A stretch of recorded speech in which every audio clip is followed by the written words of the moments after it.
Bueno, comenzamos a pesar de que… José María, no hay forma que te quedes 5 minutos, ¿no? Es que ya, solamente porque este tema en el que… Solo 5 porque quiero introducir con… mencionando a José María que me encarga esta tarea de, en primer lugar, estudiar sobre este concepto educación exponencial. ¿Quiénes habían leído antes de Virtual Educa, sobre educación exponencial? ¿Pero como tarea para venir acá o realmente por su propia iniciativa? Solamente José María sabe y me mete en esta tarea de estudiar, lo cual me encanta estudiar para toda la vida, como es parte de los conceptos que se están introduciendo acá, ¿no es cierto? Entonces, a lo largo de las lecturas que me dio José María como tarea para leer, para venir hoy día acá a presentar este panel, hay toda una nomenclatura hoy día en torno a lo exponencial, ¿no? Desde propiamente educación exponencial, el sistema, el ecosistema educativo exponencial, el mindset, la cultura, la conciencia, la mentalidad exponencial, tecnologías exponenciales, competencias exponenciales y todo ello desde un enfoque exponencial, ¿no? Entonces, bueno, nos toca a todos empezar a trabajar sobre este concepto y está inserto en lo que surge como pensar en azul, ¿no? En ese marco calza esta educación exponencial y leyendo un poco más realmente se vuelve algo muy interesante, ¿no? Y la definición que se pone en esta primera información a la que accedí es… ¿qué es la educación exponencial? Es realmente una iniciativa como una respuesta a los retos de la transformación de nuestra sociedad, ¿no? Una sociedad en la cual el pensar y el aprender evoluciona exponencialmente justamente y que hoy día tiene ante nosotros este gran reto de poder ir apuntando hacia lograr esta agenda, ¿no? Lograr cumplir con la agenda de desarrollo, de los objetivos de desarrollo sostenible hacia el 2030 en lo que se refiere a las metas de educación con este enfoque de desarrollo con sostenibilidad. Y entonces, bueno, basado en este paraguas de definición y en todo este marco de toda una cultura, yo le agregaría, después de estar viendo todo lo que fui leyendo, le agregaría realmente hoy día ya el concepto de pensamiento exponencial, que podría ser la sumatoria de el pensamiento computacional o algorítmico, como lo mencionas en tu texto, el pensamiento heurístico, el pensamiento del diseño, ¿no? Todo lo disruptivo, todo lo de hacking que hoy día en lo que estamos, y el pensamiento obviamente creativo, más hacia este pensamiento innovador que está inerte hoy día en todos los estudiantes. Y otro tema que me surgía era el de cuál es el papel hoy día de estas nuevas generaciones. O sea, estas generaciones son las que están realmente empezando, o ya están en algunas regiones, en algunos continentes, realmente pensando exponencialmente cuál es el reto que ellos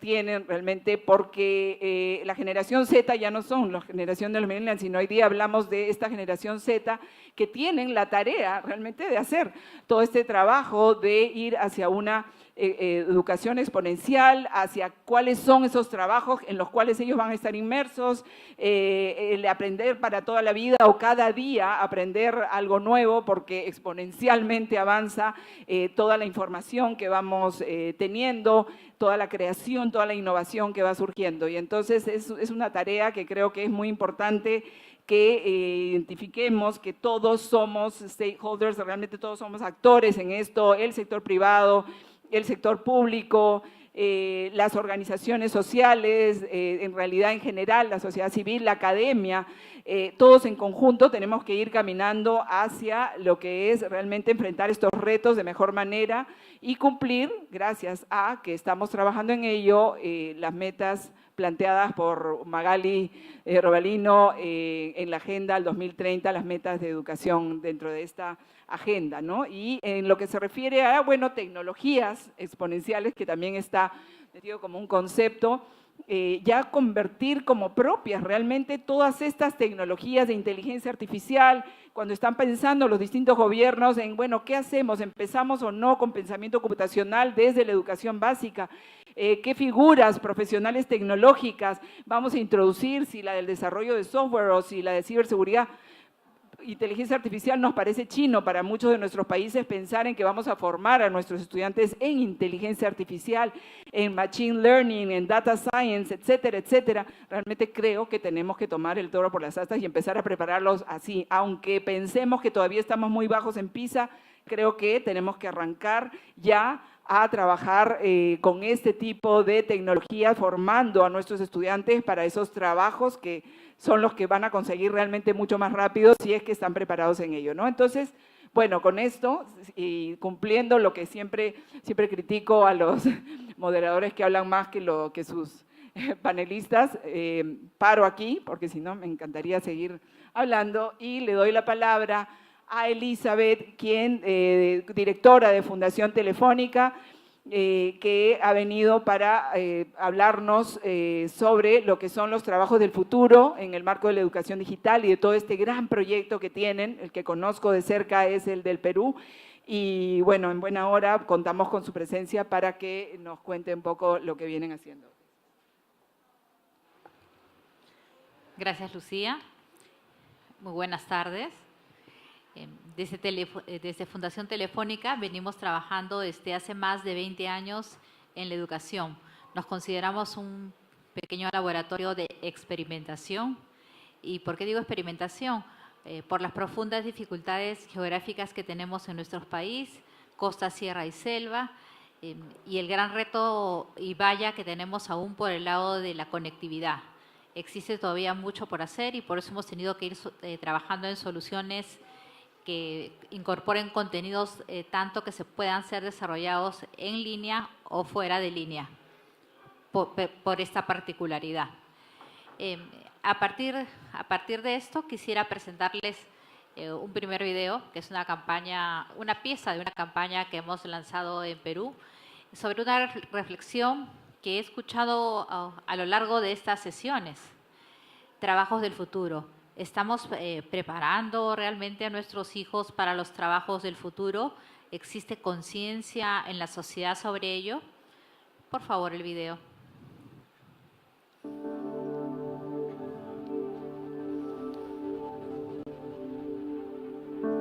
Los edificios, las oficinas, el apuro por las mañanas, el tráfico, el café. Sí, nuestros trabajos. Los trabajos que nos impulsan cada día, que nos hacen ser mejores, que nos hacen crecer, están cambiando mucho. La rutina siempre será la misma o parecida. La cola del Metropolitano, la avenida Javier Prado, Paseo de la República. Pero lo que sucede en nuestros puestos no volverá a ser igual. El mundo cada día es más digital, avanzamos. Y las profesiones tal y como las conocemos hoy desaparecerán. ¿Qué habilidades se van a necesitar? ¿Cómo van a ser los profesionales del futuro? Todas estas preguntas cada día son más relevantes. Pero si seguimos educando a los niños como hasta ahora, ¿los estaremos preparando realmente para el futuro?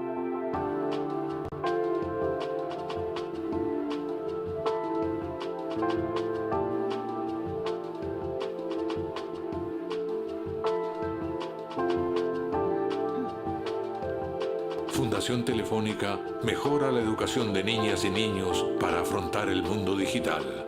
Prepararlos para el futuro de siempre ya no es suficiente. Fundación Telefónica, educación a la velocidad de la tecnología. Bueno, por lo menos esa es nuestra pretensión, porque lo que ha estado sucediendo en estos últimos años es que la tecnología está yendo a una velocidad mayor de la educación y queremos que eso cambie. Y esta es una cifra del Banco Mundial: el 79% de niños que el día de hoy tienen 8 años tendrán un trabajo que el día de hoy no existe. Esto ya es una realidad.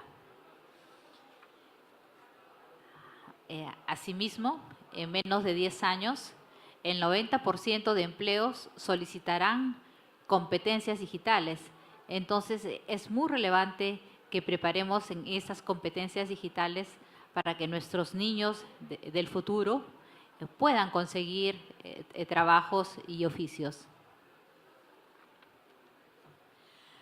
Definitivamente los niños de hoy están trabajando en un mundo que será diferente y no estamos hablando de una siguiente década, estamos hablando de unos pocos años. El día de hoy ya existe un déficit para muchas carreras, por ejemplo, vinculadas a analistas de Big Data.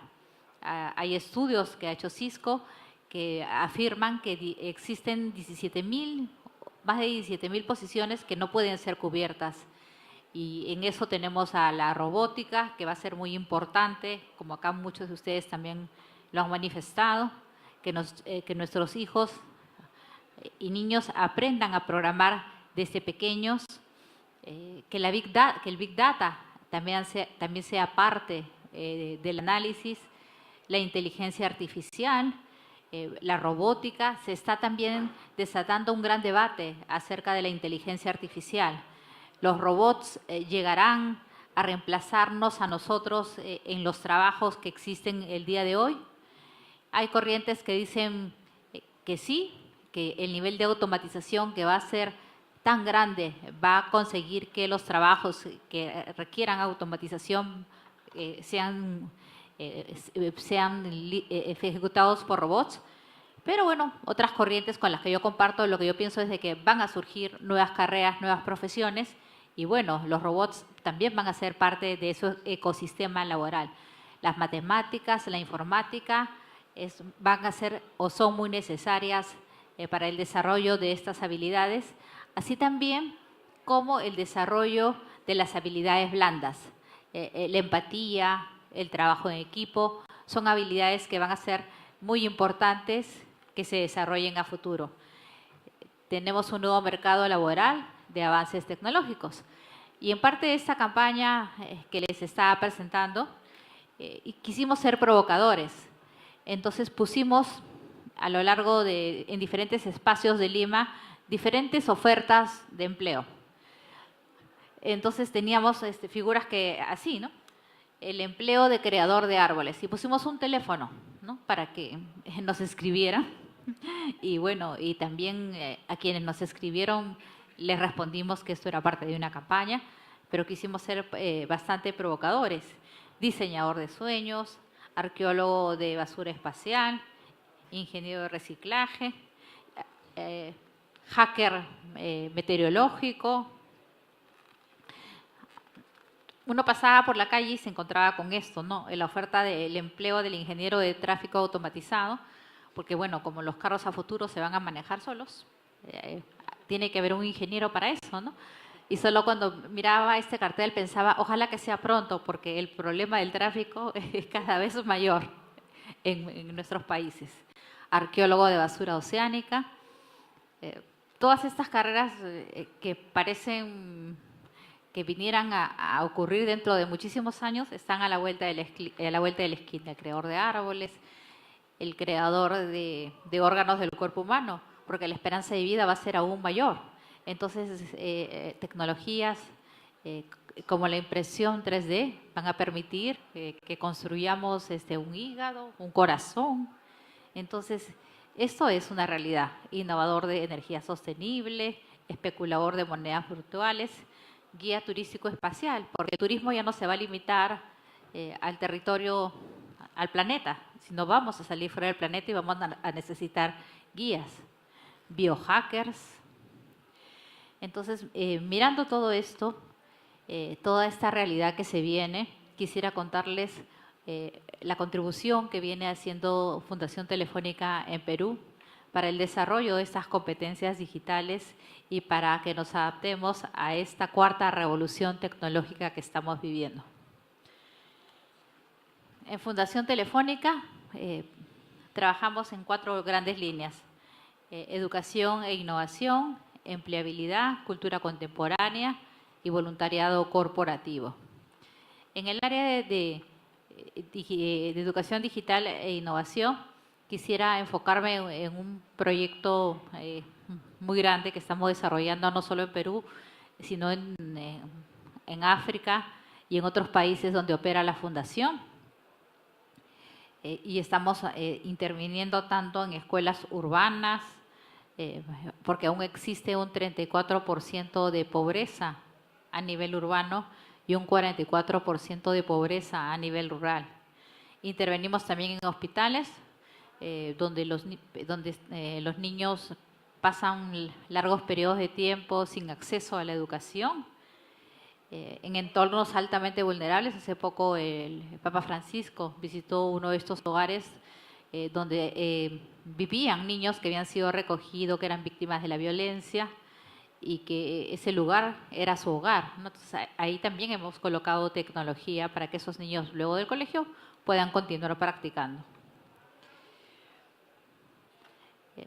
El aula digital, que es el nombre de este proyecto, tiene 3 partes. Un componente de capacitación. El maestro consideramos que es la clave de todo este proceso.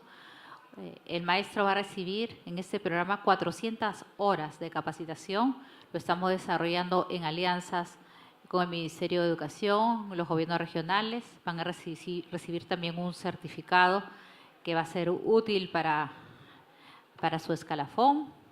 Estamos repartiendo también una parte de infraestructura, que es el caso de una plataforma de gestión de clases. Es literalmente una maleta, van a ver luego un video, una maleta que puede ir de clase en clase, que tiene entre 30 y 40 tablets, tiene un cargador propio, porque observamos que en muchas aulas lo que venía sucediendo es que no había suficientes enchufes para cargar las tablets. Existían tablets, existía infraestructura, el gobierno ha repartido mucha infraestructura, pero lo que ha sucedido es que esa infraestructura no venía siendo usada por falta de capacitación, por esta brecha digital importante en los profesores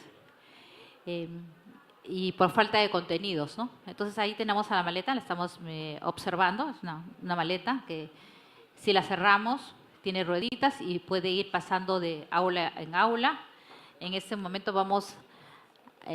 hemos repartido más de 1.600 maletas y 50.000 tablets en los colegios. Es un proyecto que hemos iniciado el año pasado, tiene dos años de duración y un acompañamiento permanente de monitores de campo que cada 15 días refuerzan en los colegios el uso de esta aula digital, y un sistema de reportería que nos permite de alguna manera saber los avances que han hecho los niños cuando ingresan a la plataforma, saber si han cumplido con las clases, cómo han mejorado, etcétera, etcétera. Y acá, bueno, es parte de los contenidos que hemos desarrollado también con el Ministerio de Educación, porque es muy importante, está alineado a la currícula escolar del Perú, lo que significa que va a ser realmente de utilidad al maestro. El maestro tiene un repositorio de contenidos y va a poder ir adaptándolos a todo tipo de clases. Ahí tenemos algunos otros contenidos propios que hemos desarrollado, como el oráculo matemático con la Universidad Católica, Vía Planet, que también son contenidos que los hemos incorporado. Por ahí, en la lámina anterior faltaba un video. Este es el encuentro de docentes que hemos tenido en el mes de febrero, donde hemos capacitado a más de 700 docentes en diferentes temas vinculados a la tecnología y vinculados al uso del aula digital.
Ahí está, ahí vemos a la maleta. Este encuentro dura una semana. Estos son maestros líderes que los colegios los escogemos conjuntamente con el Ministerio de Educación y las direcciones regionales, y lo que buscamos es el compromiso del colegio en seguir el programa, en ser responsables, y estos monitores van a ser los líderes en cada uno de los colegios y se van a encargar de compartir esos conocimientos con los demás niños. Y aproximadamente es una tablet por cada 4 niños. Esa es la proporción. Estamos veniendo trabajando en los niveles de primaria y se están desarrollando contenido de secundaria para los siguientes años. A nivel por favor, la siguiente. A nivel de indicadores, este año vamos a beneficiar a más de 815.000 niños en 19 de los 25 departamentos del país. Por eso les digo que es un proyecto que es bastante grande y ambicioso. Vamos a contribuir en la capacitación de 32.000 docentes, intervenir en 1.081 escuelas, 14 hospitales, 9 entornos vulnerables, 19 regiones del país. Este programa está presente también en los 23 países de Latinoamérica, en África y en Asia, y Perú tiene una de las intervenciones más grandes del mundo en lo que concierne a este proyecto. Y esto no sería posible sin las alianzas que ya he venido mencionando. Tenemos una alianza con la Fundación La Caixa, que también está colaborando y aportando para llevar a cabo este proyecto, con el Estado, con la sociedad civil, con la academia, a través de las alianzas público-privadas, con los hospitales y con los entornos vulnerables. Y para terminar, les voy a dejar un video para que vean cómo funciona una de estas aulas digitales en un colegio que está ubicado en la Sierra Peruana, en Cusco, en la zona de Urubamba.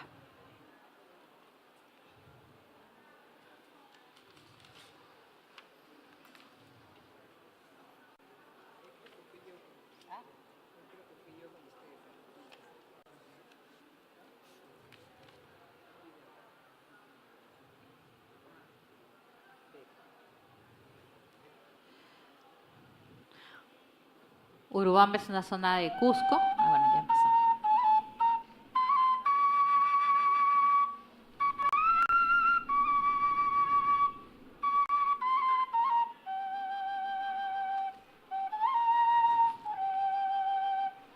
Venimos a la escuela, jugamos, estudiamos, hartas cosas. Mi sueño es hacer robots y hacer pelear con otros robots. Voy a ser robótico.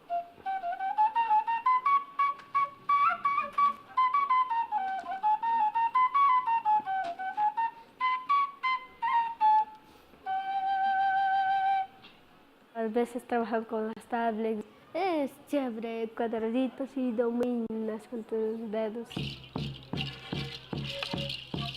Puedes encontrar cómo es el agua y cómo llueve y cómo sube el vapor. Si tenemos alguna toma corrientes, todo funciona y sobre todo que nos hace a nosotros los docentes la vida un poco más práctica, ¿no? La propia curiosidad de los niños hacen que puedan ir yendo más allá. Y qué bueno que quizás mañana más adelante podamos ser partícipes de cumplir el sueño de Aníbal. Poder guiarlo y poder decirle, mira, aquí tienes un primer paso. Y más adelante él mismo pueda desarrollar todo.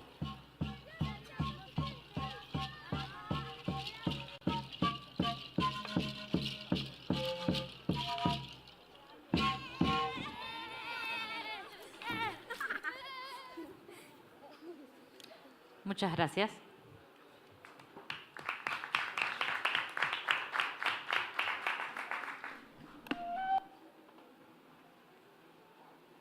Bueno, seguimos le damos la palabra ahora a Vera Cabral, de BET Brasil. Y bueno, no sé si todos conocen lo que es BET, pero en lo que a mí respecta, me gusta mucho saber que en este evento, no sé si en varios otros eventos previos de Virtual Educa ha venido sucediendo esto, pero están acá, como habremos podido ver en los días anteriores, de distintos organismos internacionales, de distintas distintos movimientos, de distintos programas que organizan eventos que congregan a las los distintos actores que están en el tema de educación, con innovación, con tecnologías. Y este es un caso, ¿no? El caso de BED. BED es justamente un evento global, un evento que se realiza a nivel mundial, que tiene una convocatoria similar a la que puede ser de Virtual Educa, pero que nos invita a pensar en redes, inclusive y de convergencia entre los distintos eventos que se están haciendo por temas que siempre son comunes, ¿no? El tema de, por ejemplo, hoy día, educación exponencial, el tema de una mirada global, el tema de pensar en planeta y soluciones para el planeta, para la humanidad, nos invita a pensar que tenemos que ir cada vez más conformando todo este concepto de redes y, ¿por qué no, redes de redes? No solo redes de aprendizaje, sino redes virtuales de práctica, redes de acción. Y bueno, este es un caso que quiero resaltar en la presencia de Vera, que nos va a hablar sobre e-learning, e-learning and technology-based learning, improving high school models and performance. ¿Sí? ¿Lo vas a hacer en inglés? Sí. Buenas tardes a todos. Empiezo por agradecer mucho a Virtual Educa por la invitación, a Lucia, a Elena, a José María, a todos los otros.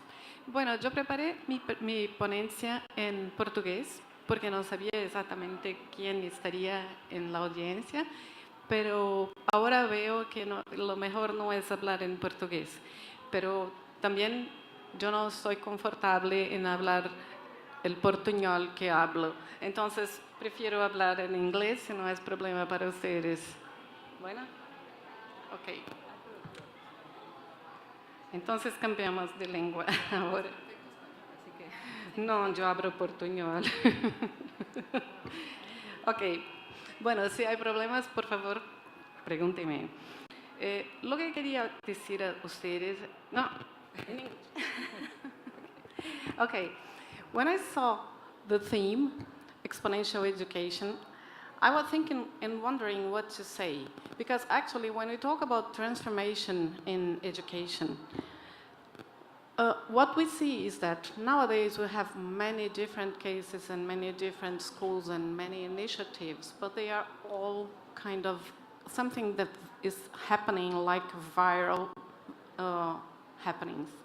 So actually, it's much harder to transform a system than actually to transform schools and to transform places that are already ready for that. And so concerning our reality here in Brazil, I was making a connection between what we have as education. Most of our education is public. About 80% of our basic education is public. And we really need to transform education here. We have very bad indexes. And also, at this right moment, we are we are in the middle of a reform of high school. So, por favor. What I did is, first of all, to assume that we were considering education, exponential education, in two terms, in terms of scale and in terms of learning. José. So, Elena. por favor, José. José. Ok. ¿Você está com algum problema para mudar, José. moço? ¿Puedes ayudarme? Un segundo. Okay, so it's both in terms of scale and in terms of learning. So a transformation must happen in order to put Brazil in the track of education, global education. Ele está com problema? E por que ele não muda?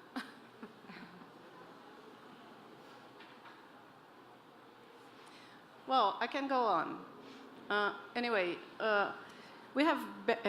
we could talk about this for primary education or for secondary education or even for high school or even for higher education. But anyway, the point is that since we are under a reform in high school, I decided to take it as our paradigm, let's say. We are going kind of bad in basic education at all. But let's say that in primary, we are kind of progressing. In secondary, that's where our problems start. And in high school is where our failures really shows. So then what we see is that we have most of our students, let's say the students in high school, they 28% have more than 2 years of, they are more than 2 years late. 26% of them, they leave school at after the first year. And more than 40% of the students, they don't have the proper learning they should have. We have an index, an education index named IDEB, and we have goals for schools. And besides, we have the measure of these goals, of this index, and we are, for high school, really above these goals. So actually, high school is a great failure.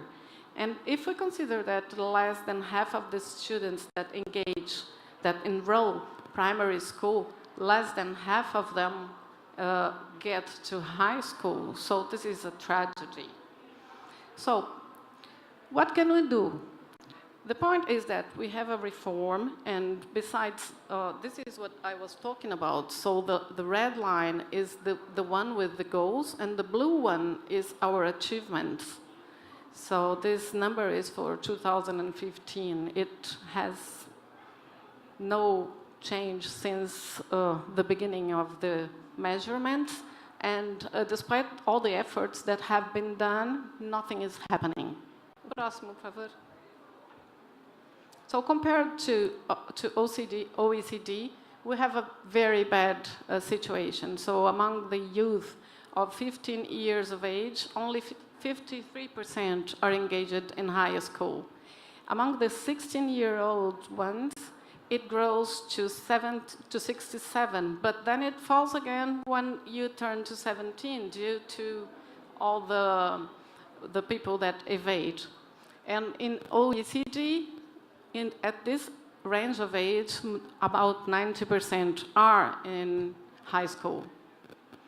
And besides, when you consider the population over 18, less than half of them are in high school or higher education or vocational education. And around 70% of the people with more than 18 years old, when you consider OECD, they are above and in upper levels. O próximo, por favor. So this is the photograph of our KOs in high school. Próximo, por favor. Não está mudando? Quer pegar o pendrive? Oh, it's so good when technology works. But the point is that when we ask people, and then I took a research, it's kind of it's a research made by the National Industry Confederation, and it's a kind of a snapshot of the Brazilian society. So they asked people what they understand that should be done to improve education. So 28% say that equipping schools would be what people had to do. 25% said that just bringing parents would be in the point. 24% say that improving security would be the answer. And 23% says that improving the methodology for teaching and learning, and so on. What I mean is that even when we make researches, we ask the wrong questions because it shows that we are looking backwards.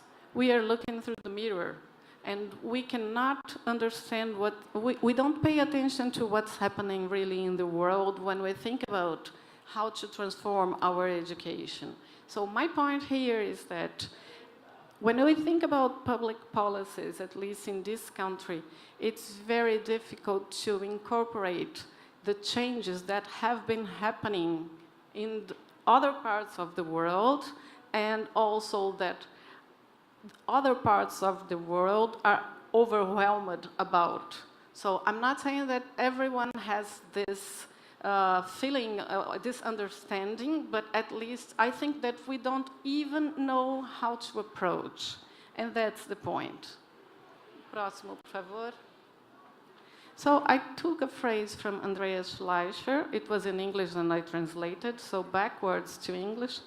It means that once the time for learning for students is so limited and we seem to be unable to give up teaching things that are not relevant any longer, the youth become prisoners of the past and the schools lose the opportunity to develop knowledge, important knowledge, abilities, and character values, which are very important for them to succeed in the world that we live. So this is what we have in our schools now. So we are still teaching things that are no longer relevant, and we keep on doing that, and we are not able to understand what the world is asking, what the next generations need, and what the generations that are already in school need. So I think that this is our main problem. Próxima, por favor. I am really challenged because when we think about transforming schools, and I really used some books here to bring, to make my presentation, we have very, very powerful cases of small-scale transformations, of school transformations, of few school transformations. And my question is, how can we really work on public policy to create the environment for transformation in big systems, school systems?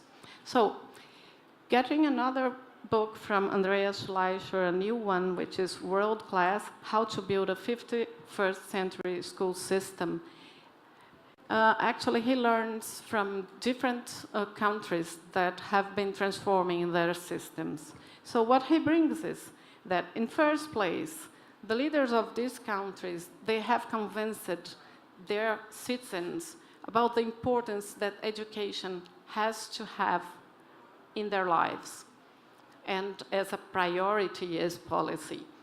The second thing is that of this equation is to believe that every student can learn and everybody can reach high standards. So parents and teachers, they have to share this belief with the students, and the students must also believe. Por favor, próximo. So nowhere in the world the system gets better quality than their teachers. So this is a real challenge, because especially in places like Brazil, we have a real challenge with quality of our teachers. They come from public schools. They have the problems of public schools. Most of them come from low quality higher education courses, and so they are not prepared neither for teaching the subjects and especially for methodology and pedagogics. So actually, this is a real problem. So when we see the countries that have changed, that have transformed their education, all of them have worked very hard with the teachers. And also, all the systems that have achieved good results have worked with diversity, considering methodologies and pedagogies for the needs of the students. And almost all of them have diminished the gap among of inequality, of equity. Well, to summarize, I put these bullets that they have education as a priority, they have ambitious goals, they support the professional development of the teachers, they encourage people to be innovators and to improve their practices and their achievement with the students, and they create a culture of collaboration and networks of innovation among teachers. So this is what I believe that our public policies should take into account. And it's not only me, I'm taking this from Andreas Schleicher when in his study about the systems that have really transformed education and are now performing very well.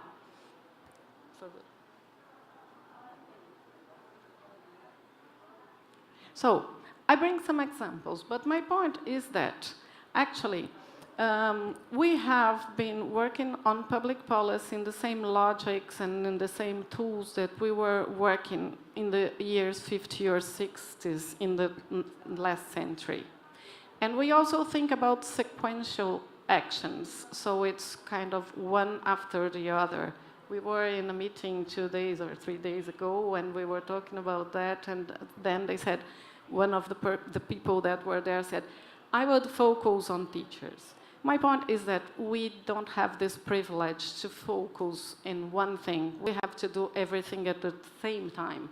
And we have ways to do that. So technology allows us to do things at the same time, to let children learn and also let teachers learn at the same time. So teachers can be trained on the job, so can be trained at the school. They can have support all the time and they can learn with the students.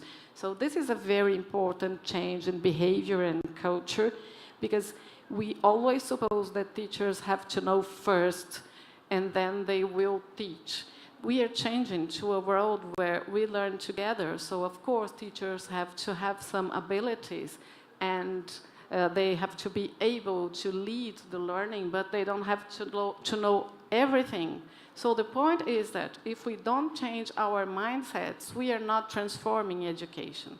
I brought one example of Bridge International Academies.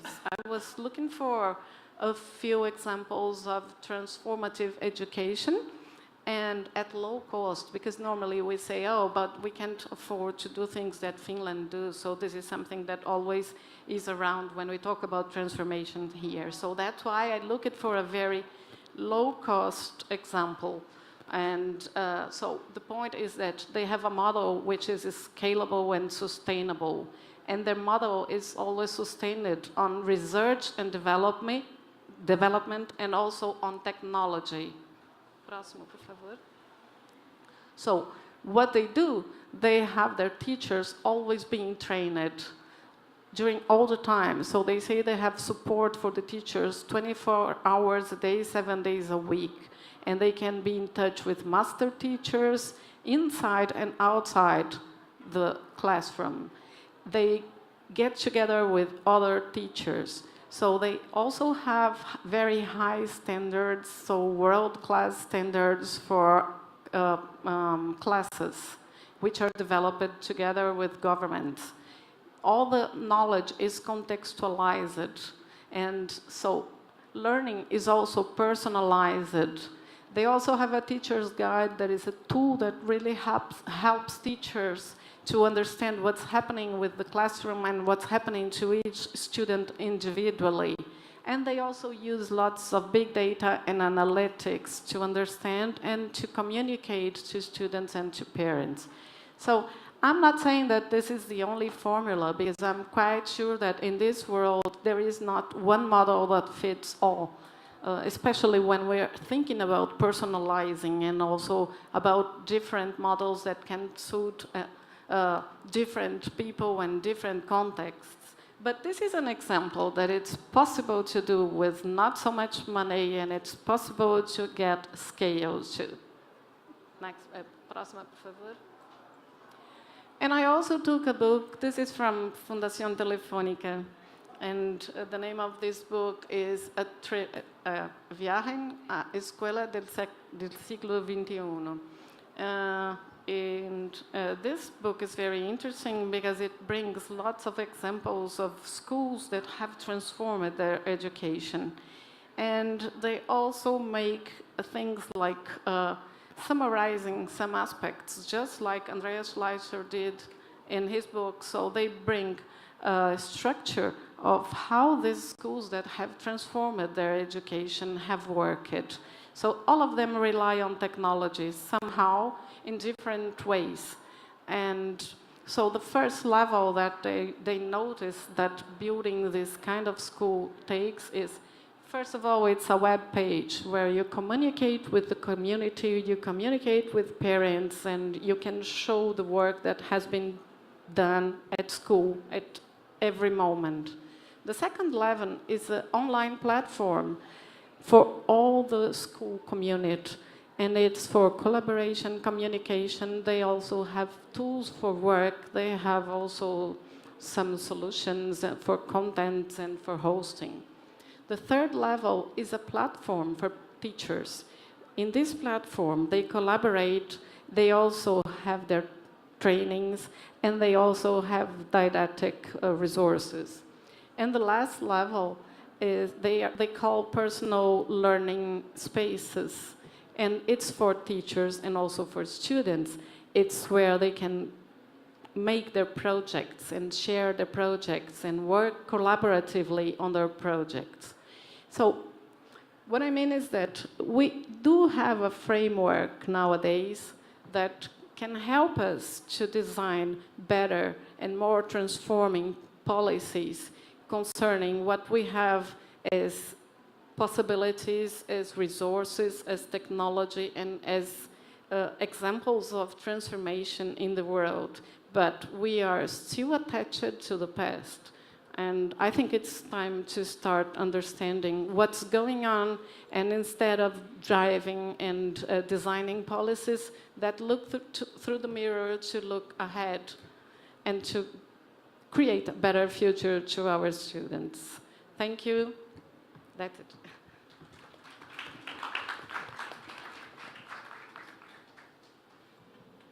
Ok, bueno, gracias Vera, muchas gracias, muy interesante la propuesta.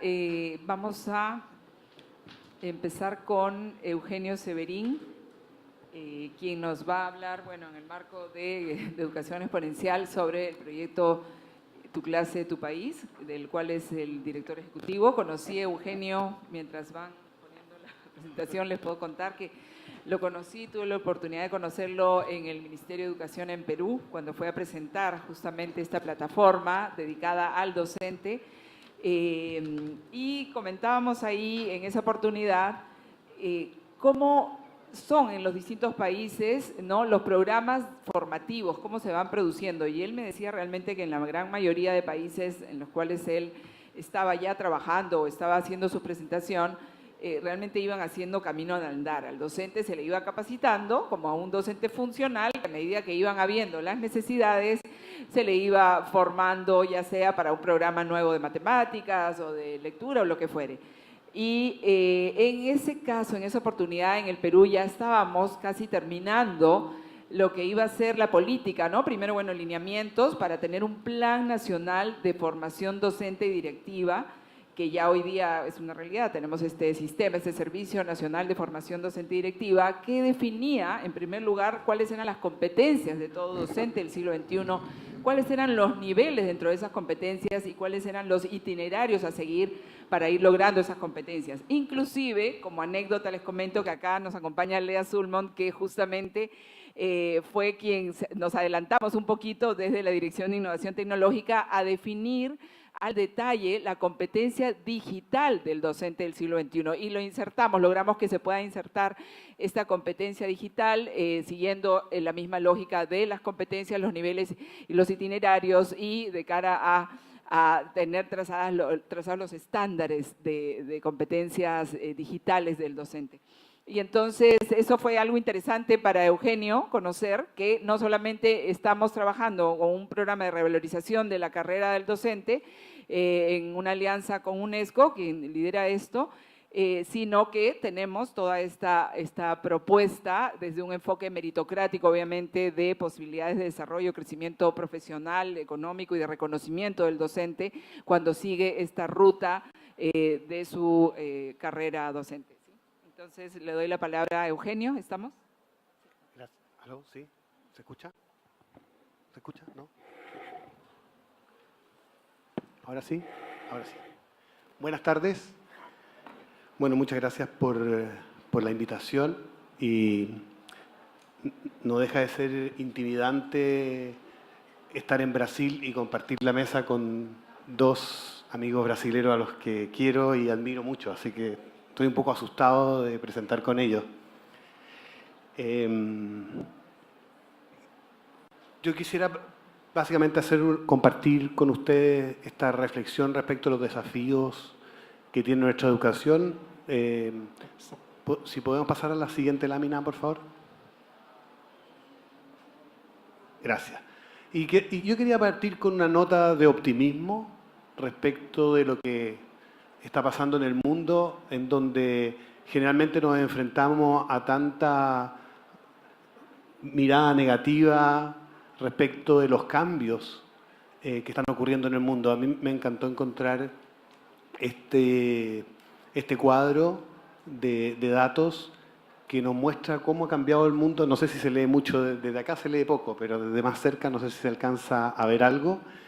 Pero básicamente lo que nos muestra este cuadro es cómo han cambiado las cosas en los últimos 200 años positivamente, y muchos de estos cambios tienen que ver con los cambios de la tecnología, de los cambios que distintas tecnologías de distinto tipo han permitido cambiar positivamente las condiciones de vida de tanta gente en el mundo. Pensar que hace apenas 200 años el 94% de la población vivía en extrema pobreza y hoy día solo el 6%.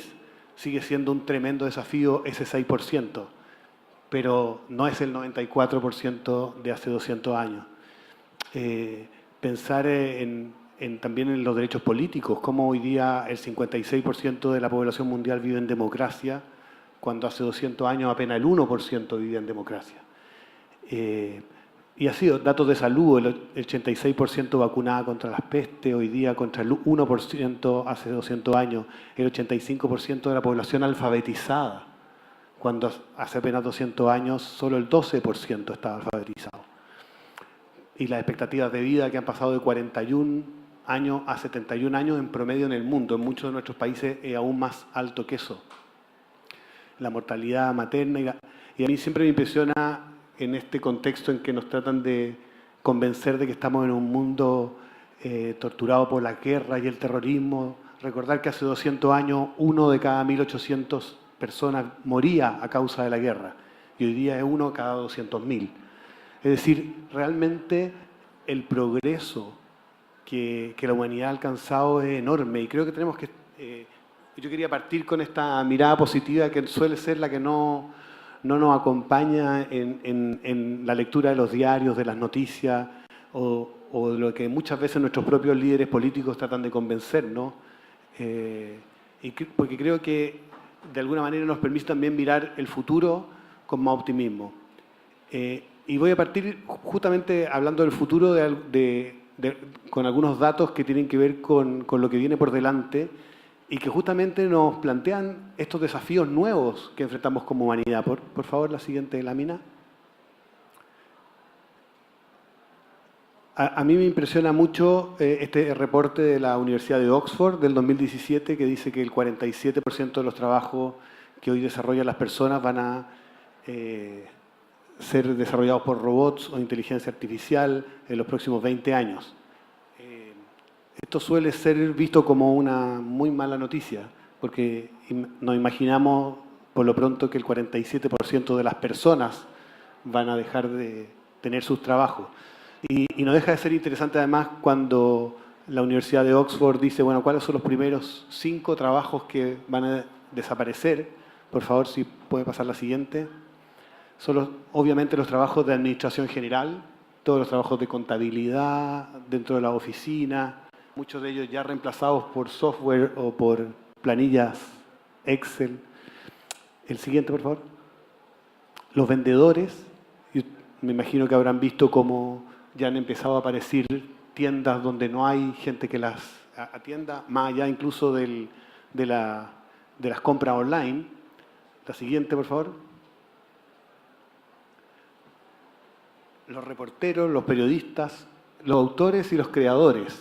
Y esto no deja de ser interesante, aquí no vamos a tener audio, pero en esta parte salía una música no es que la ejecute un computador, la creó un computador a la que le cargaron toda la música de Bach y después le dijeron al computador componga una obra al estilo de Bach y uno lo escucha y es muy impresionante. Y hay computadores escribiendo novelas, hay computadores escribiendo poesía, hay un ingeniero que era poeta y que publicó un libro en que la mitad de los poemas lo había hecho él y la otra mitad lo había hecho el computador, y el chiste era que no se identificaba quién había escrito cuál poema y es imposible identificar cuáles son los poemas escritos por la persona y cuáles son los que habían escrito un computador. La siguiente, por favor. Bueno, los contadores y los auditores ya habíamos dicho, y la siguiente, que es la que a mí más me gusta, los médicos.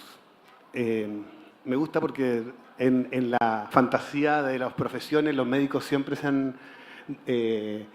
creído los más importantes, y entonces me encanta que yo siempre les digo cuando hago esta presentación a los profesores que pueden llevarse esta lámina los profesores y mostrársela a ese tío o primo médico que siempre se rió de ellos y decirle, mira, yo voy a seguir funcionando, tú desapareces en 20 años. Siguiente, por favor. Este estudio de Oxford, que fue muy famoso, fue ligeramente corregido por este estudio de McKinsey del 2018, que es muy interesante porque lo plantea de otra manera y dice que no es que el 47% de los trabajos van a desaparecer, sino que el 60% de los trabajos van a ver al menos el 30% de sus actividades automatizadas. Eso amplía el número de los afectados, pero baja el tamaño del impacto. Y esto es muy importante porque esto sí se empieza a parecer mucho a lo que estamos viendo, y es que todas las tareas, todas las profesiones crecientemente van a estar siendo automatizadas o tocadas por el desarrollo de la inteligencia artificial, Big Data y todos estos fenómenos que mencionaba Lucía al principio de la presentación como desafío. Y la pregunta que uno tiene que hacerse, la siguiente lámina por favor, es si este contexto no impone necesariamente un cambio paradigmático en la educación.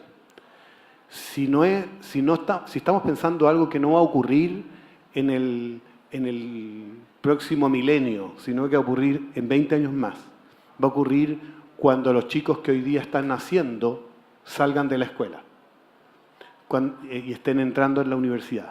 Es decir, es responsabilidad absoluta y urgente de quienes hoy día tenemos influencia y responsabilidad en cómo funcionan los sistemas educacionales y escolares, tomar las decisiones hoy, que probablemente deberíamos haber tomado ayer, para asegurarnos de que estos niños y niñas que hoy día están naciendo van a recibir una educación que les va a servir, que va a tener sentido para el mundo en el que van a vivir. La siguiente lámina, por favor. A mí me encanta, ayer se presentó también para Dimensiones de la Calidad que propuso UNESCO, que me parece fundamental, que tiene que ver con estas 5 dimensiones, y a mí me gusta mucho especialmente porque creo que de alguna manera abre el foco sobre lo que entendemos entonces por calidad de la educación. Hasta ahora muchas veces, probablemente muy influidos por la presencia de los test estandarizados nacionales o internacionales, hemos creído que la calidad de la educación tiene que ver con lo que se llama la eficacia, ¿no? Es decir, el logro de los objetivos de aprendizaje que el currículum se propone. Y por supuesto que es una dimensión de la calidad. Nos importa saber cuánto aprenden los niños de aquello que el propio sistema educativo ha definido como importante que los niños aprendan. Sin embargo, hay otras 4 dimensiones que son tan importantes como esa respecto de entender qué es calidad de educación cuando hablamos del siglo XXI. La relevancia que tiene que ver cuánto, y esto está directamente relacionado con las cifras que acabamos de revisar, es cuánto está alineada la educación con las necesidades de la sociedad. Cuánto esa educación prepara a los niños, niñas y jóvenes para vivir en la comunidad en la que van a vivir y aportar creativa y productivamente. En segundo lugar, la pertinencia, que es algo que suele ser uno de los elementos más olvidados de la reflexión sobre la calidad educativa, es decir, cuánto se conecta la educación con las necesidades, características y potencial de cada estudiante, cuánto reconoce en cada estudiante la individualidad, los talentos, los valores y el potencial que ese estudiante tiene, y desde ahí construye aprendizaje para el desarrollo de esas habilidades y talentos. El tercero lo hemos trabajado más, sobre todo en América Latina, el tema de la equidad, probablemente justamente por lo que sabemos, que es un continente extremadamente desigual. Tenemos más conciencia probablemente de la importancia de la equidad y no por eso lo hemos resuelto bien. Y el quinto, el de la eficiencia, ¿no? Que nos cuesta mucho cuidar la eficiencia, el uso apropiado de los recursos. Nosotros sabemos, todos sabemos que en todos nuestros países perdemos muchos recursos educativos, perdemos mucho dinero en iniciativas poco eficaces, nos cuesta mucho evaluar lo que hacemos, reconocer lo que hacemos mal, dejar de hacer cosas que sabemos que se están haciendo mal. A mí me ha tocado visitar ministerios en los que presentan programas en que dicen, bueno, este programa no funciona. Y dicen, bueno, ¿y por qué lo siguen haciendo? Porque no sabemos otra manera de hacerlo. Pero seguimos haciendo cosas que no funcionan y perdiendo esos recursos. Creo que en la medida en que enriquezcamos nuestra mirada sobre la calidad educativa, también vamos a poder entregar respuestas más pertinentes a los estudiantes del siglo XXI.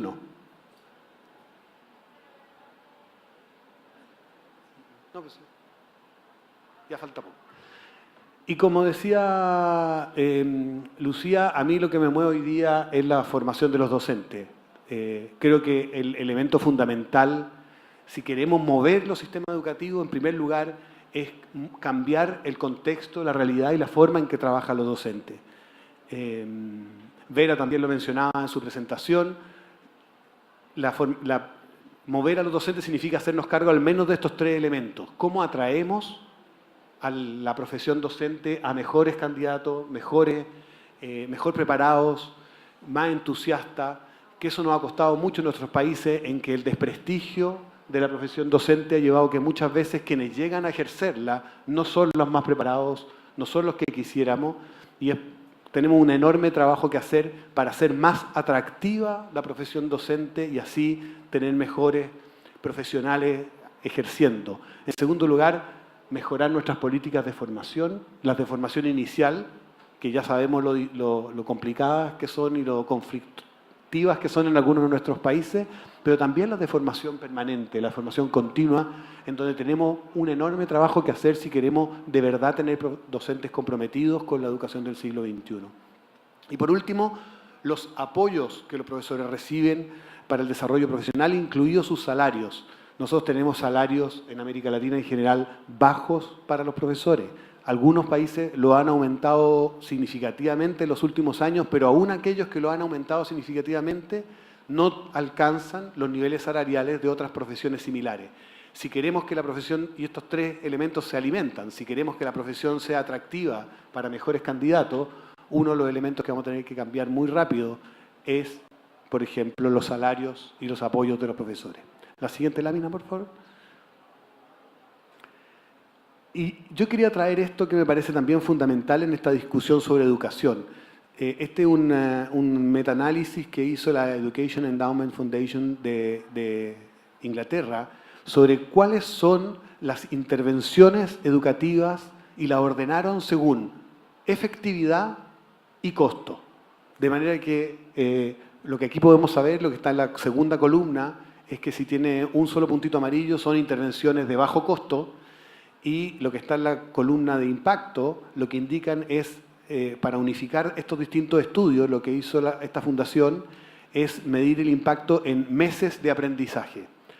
Y podemos ver, a mí me encanta este gráfico porque estas son las 10 intervenciones más efectivas en educación, según las evaluaciones disponibles en todo el mundo. Y de estas 10 evaluaciones más efectivas en evaluación, las 9 primeras,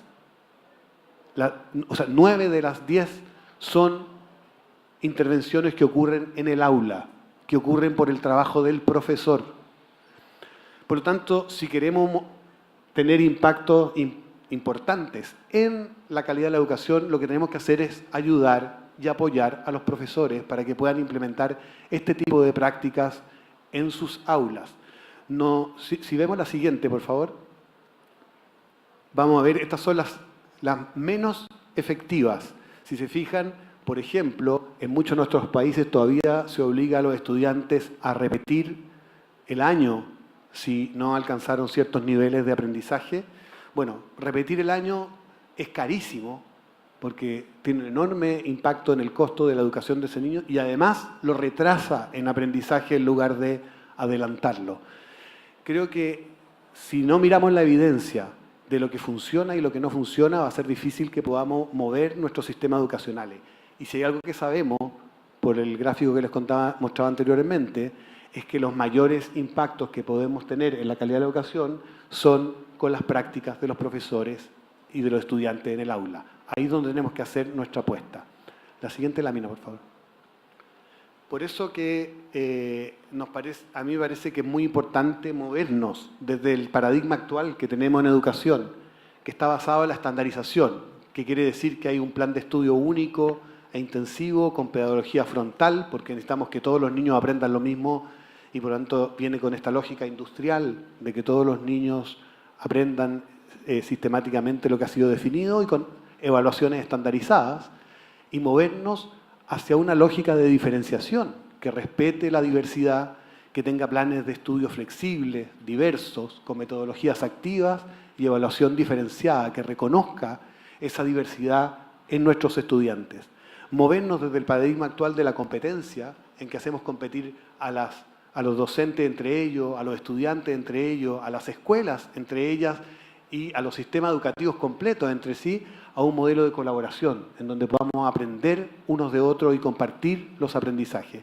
Y de un modelo que tiende a la privatización, y con esto no me refiero solo a la propiedad de las escuelas, que también es un tema, lo vimos ayer en las cifras que nos mostraba el Banco Mundial respecto de cómo crece la matrícula de las escuelas privadas mientras baja la matrícula de las escuelas públicas en América Latina y en Brasil particularmente, sino que además entender la educación como un bien público. Cuando nosotros nos formamos estamos construyendo una sociedad y una comunidad distinta y no solo estamos ganando aprendizajes para mejorar nuestro salario futuro ni tener mayores oportunidades laborales. La educación no es solo un bien privado, es siempre también un bien público. La siguiente lámina, por favor.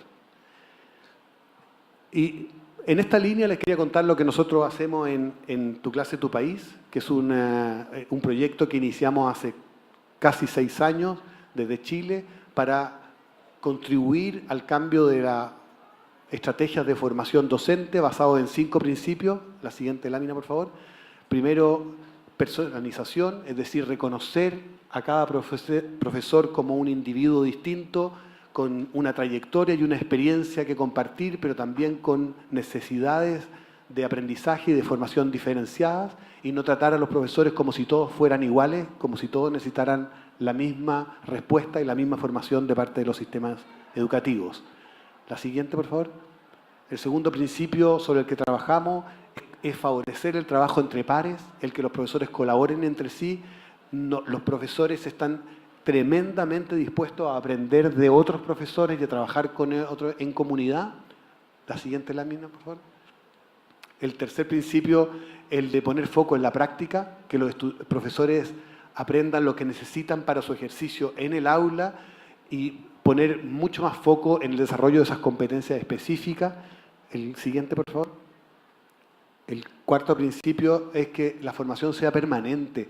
No podemos seguir haciendo lo que ocurre en la mayoría de nuestros países en América Latina, en que la formación es un evento que ocurre con suerte una vez al año, durante una semana, en que los profesores son capacitados y donde las otras 52 semanas se espera que ejerzan su trabajo. La formación es un ejercicio continuo, permanente, cotidiano en un profesor, que nunca puede ser un buen maestro si no es un buen aprendiz simultáneamente. Y eso significa generar sistemas que acompañen al profesor en su aprendizaje cotidiano. La siguiente, por favor. Y por último, una mirada profesionalizante, que es volver a confiar en nuestros profesores. Hemos construido nuestro sistema de desarrollo docente y de formación docente sobre la base de la desconfianza.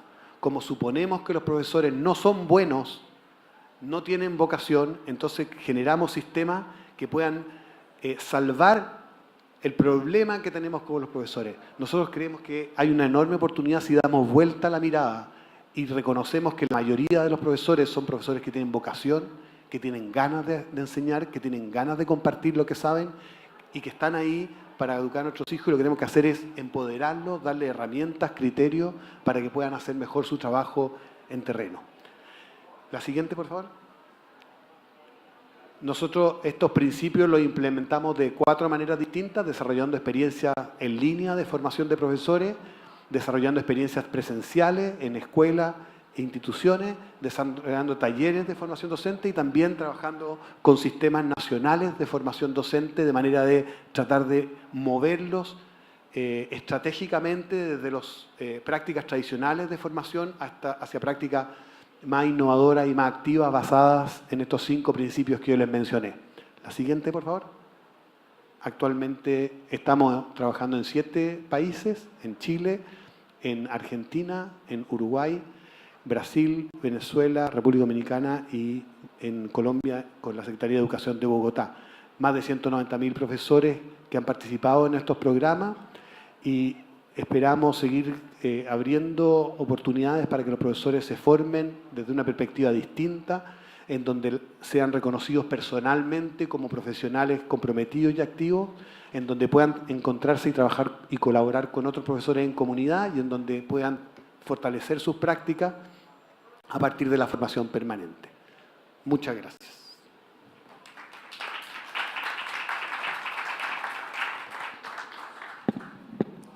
Bueno, muchas gracias. Vamos a avanzar un poquito rápido.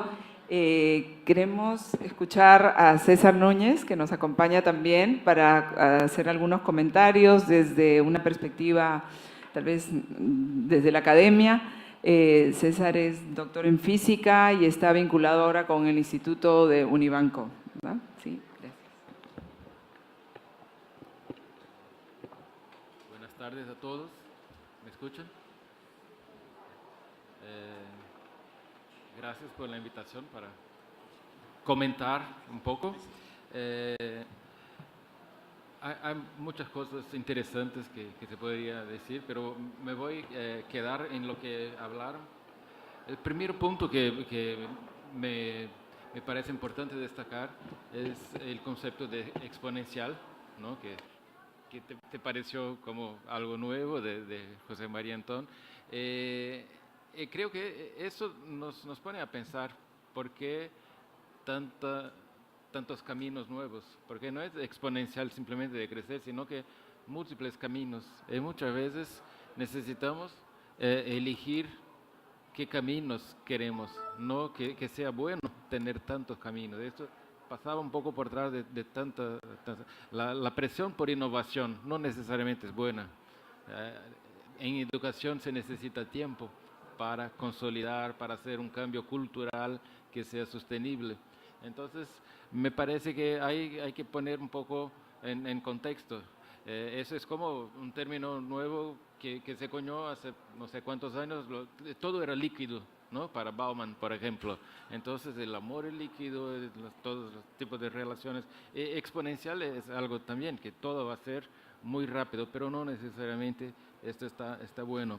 En este sentido, pasó en algunas charlas aquí algo como vamos a preparar el joven para el mundo del trabajo, el futuro trabajo, pero creo que muchas veces necesitamos formar a este joven para un mundo distinto, que sea sin trabajo o con otra organización. Entonces necesitan que saber pensar, decidir qué mundo, pero eso está basado en cosas que también mencionaron, pero la formación de carácter, por ejemplo, dónde están los valores. Eso, cuando hablamos mucho de tecnología, es como si tuviéramos una diferencia muy significativa, cómo se desarrolla el carácter, ¿no? Eso se da en situaciones que nos han tan rápidas, no se puede evaluar de una manera a larga escala. Entonces hay que tener confianza en el maestro para que haga su trabajo, pero va a ser ahí. Entonces la formación docente es fundamental, pero también tirar un poco la presión.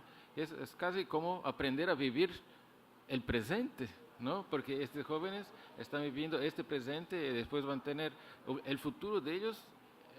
Ya está ahí, van a crear otros futuros. Entonces, aprender a vivir con lo que tiene. Creo que ahí estamos muchas veces hablando de proyectos de vida que desarrollan los alumnos aquí en Brasil. Es como una fiebre. Todos tienen que aprender a hacer sus proyectos de vida, como si esto fuera a pasar dentro de 10, 20 años. Pero todos estamos viendo que no sabemos qué va a pasar. Entonces, crear un proyecto de vida para 10 años es muy difícil. Lo que necesitan los jóvenes es crear un proyecto de mundo, proyecto de cómo quieren su comunidad, cómo quieren su sociedad. Entonces es muy distinto de poner el foco al individuo, sino que poner el foco a qué transformación voy a ser capaz de conseguir, ¿no? Y nuevamente, cuando estamos hablando de proyectos colectivos, ¿qué futuro queremos para nosotros, para la comunidad, para la sociedad? La tecnología es fundamental para conseguir eso, pero la base de esto es la colaboración, como estábamos hablando. Pero el foco es muy distinto. ¿Qué quiero para mí, como mi profesión, mi futuro, mi trabajo, o qué queremos conjuntamente? Entonces, este es un punto que me parece que no se estaba tan enfatizado. Y otra cosa que pasa mucho en Brasil, como traía Vera, es que y pasó en todas las charlas, tenemos una cultura de evaluación, ¿no? Para decir que el sistema es eficaz, y cuando se compara metodologías, la comparación es siempre alto desempeño, ¿no? Van a ver, el alumno es más metacognitivo para tener un desempeño mayor. Y no es solo desempeño, es bienestar también, otras cosas. Pero el sistema de evaluación que conseguimos hacer es medir desempeño. Entonces, tenemos un problema con la evaluación. Yo hago parte actualmente de un comité de INEP, aquí la institución de Brasil, para hacer cambios en las evaluaciones. Yo hice parte en PISA 2021, que va a evaluar creatividad. Entonces son cosas dificílimas de evaluar y hay que cambiar el sistema de evaluación. Y una manera que estamos discutiendo ahí en INEP es lo que se puede hacer es permitir que las evaluaciones formativas de estas competencias sean feitas formativamente, localmente, con desarrollo. Y un sistema nacional hace preguntas a ver si hay un sistema de evaluación formativa, si el sistema funciona, pero no va a evaluar el alumno. Sus competencias socioemocionales con una prueba a larga escala es imposible. Esto es errado hacerlo. Entonces se puede ver si aquí hay un sistema coherente. Entonces son cosas que nuevamente la utilización de tecnología no es para hacer big data de esto, sino que para verificar si los sistemas sensibles de desarrollo están pasando. Nuevamente el maestro es fundamental, un sistema que sea basado en confianza del docente es fundamental. Yo tenía otras cosas, pero creo que hay que abrir por el tiempo para otros. Gracias. Okay. Bueno, muchas gracias, César. Bueno, y para cerrar con broche exponencialmente de oro, le vamos a dar la palabra a José María Antón. Siempre es bueno hablar después de alguien que habla mal y luego que el que venga detrás sea peor, porque entonces hablar después de César, el doctor César, no sé, es complejo porque tiene un pensamiento. Entonces, déjenme hacer lo que hacía un ministro amigo nuestro paraguayo que decía, ahora me quito el saco y ya no soy ministro. Y ahora soy ministro y me pongo el saco. Aunque yo lo tenga puesto, déjenme decirles qué pienso yo que es lo exponencial en un minuto. Lo exponencial es lo que el Banco Mundial está haciendo con la economía. La economía exponencial, y entonces nos dicen, el presidente del banco va a ir a Singularity University, que está muy bien, pero no va a aprender lo que necesita, yo creo, América Latina. Pero en todo caso nosotros hemos de mantener un poco la corriente y trabajar en el concepto de educación exponencial. Porque si la economía lo que viene es exponencial, pues tenemos que trabajar en eso. Con respecto a la tecnología, ¿puedo decir algo que nunca he dicho? Mire, yo les voy a decir para lo que yo creo que sirve la tecnología. Mire que Virtual Educa lleva muchos años con esto. Yo nací en un pueblo pequeño en el norte de Marruecos, en donde las cabras, como no había hierba, comían cartones y además niños como yo eran empujados y maltratados porque yo era europeo y el ámbito en el que yo me movía no era europeo. De pequeño hablaba catalán, los niños me escupían y tiraban piedras, creían que hablaba un idioma raro, entonces me pasé al español, al francés, bueno. Yo creo que la tecnología sirve para dos cosas. Y luego todo lo demás ya es política institucional. Primero, para que los niños que viven en mi barrio tengan una oportunidad con dispositivos móviles. Porque esos dispositivos móviles les van a permitir acceder a una educación de calidad. Si no, van a ir a la madrasa donde les hacen aprenderse de memoria el Corán. Eso en mi barrio. A lo mejor la forma de salir de ahí son dispositivos móviles y contenidos interesantes, formativos y de calidad. Para las cabras, para los que me escupían y tiraban piedras. Yo también sé que los niños sobredotados, superdotados, tienen muchas dificultades de integración. Y como el presidente Obama ganó las elecciones con 280 millones de mensajes diferentes, los 280, eso lo hacen los algoritmos. Pero por lo mismo, doctor César Núñez, se puede formar a cada niño del mundo siguiendo su propio itinerario. Y eso no lo va a hacer un profesor, por mejor formado que esté, arriba de un monte con 40 niños de edades diferentes. Yo sé que usted concuerda conmigo que esas dos cosas, el ofrecer un itinerario y una oportunidad, es algo para lo que seguro que vale la tecnología. ¿Por qué hacerla exponencial? Porque acuérdense que en Medellín, en los sitios peores, lo mejor. Y así, arriba de un montón de basura, se montó este enorme, ¿cómo se llama, Fernando? La Biblioteca España y luego el museo, ese museo interactivo. Entonces, de esa manera, yo creo, vamos a seguir el ritmo de la innovación educativa. Pero desde Washington, que está muy alejado de todas partes, como yo estoy allí, déjenme que vaya visualizando qué entiende el Banco Mundial por economía exponencial, ver cómo lo bajamos a la tierra, porque ese edificio del banco y gente que vive en el 10º piso no está tan cerca de la realidad. Y vamos a ver cómo desde ahí lo podemos hacer. Y hacer una parte que para mí es muy claro que el conocimiento es exponencial, y eso es buenísimo, pero los caminos no, porque vamos a sociedades que no queremos, entonces el camino de la sociedad que no pueden ser exponenciales. Y otra cosa que hablaba es el tamaño del mundo de las personas. Yo vengo de una ciudad chiquita, yo crecí también sin contacto con todo el mundo, entonces nuevamente la tecnología te permite conocer el mundo, posicionarse, pero lo que yo decía es que hay escollas que hacemos y hay que enseñar a los alumnos a hacer escollas, porque muchas veces nos parece que el mundo está se transformando, la economía se va yendo y vamos nos adaptando. Entonces, es cambiar, elegir los caminos que queremos, de enseñarlos a elegir caminos también. Le propongo un trato. Seguimos esta discusión en vivo y en directo en Buenos Aires, en Argentina, del 10 al 14 de septiembre. Yo creo, Lucía y todo el panel, que debemos tener otro panel como este, si os parece, y seguimos le damos en vez de hora y media un poco más de tiempo para visualizar, ¿no?, dónde vamos y dónde queremos estar. Lucía. Bueno, muchas gracias. Damos por terminado el panel y la tarde, ¿no? El día de actividad, ¿sí? Una pequeña reunión de los coordinadores de tecnologías educativas de los distintos países acá. Creo que es una reunión express. Que se pueden quedar todos, claro, si quieren, sí, dado lo interesante del día. Y luego acuérdense que mañana retomamos a las 9 de la mañana, que es el último día aquí. El siguiente día vamos a estar en el Palacio de Río Branco con la presentación de Piensa en Azul por el Banco Mundial, El palacio es muy bonito. Yo sé que todos ustedes van a querer estar por el interés de la conversación. El palacio es súper bonito, está al lado del Hotel Fera, a 50 metros. Las fotos, si hace un día bueno, que sin duda son fantásticas. Va a haber ahí café, cosas. Aunque vayan a ir a pasear.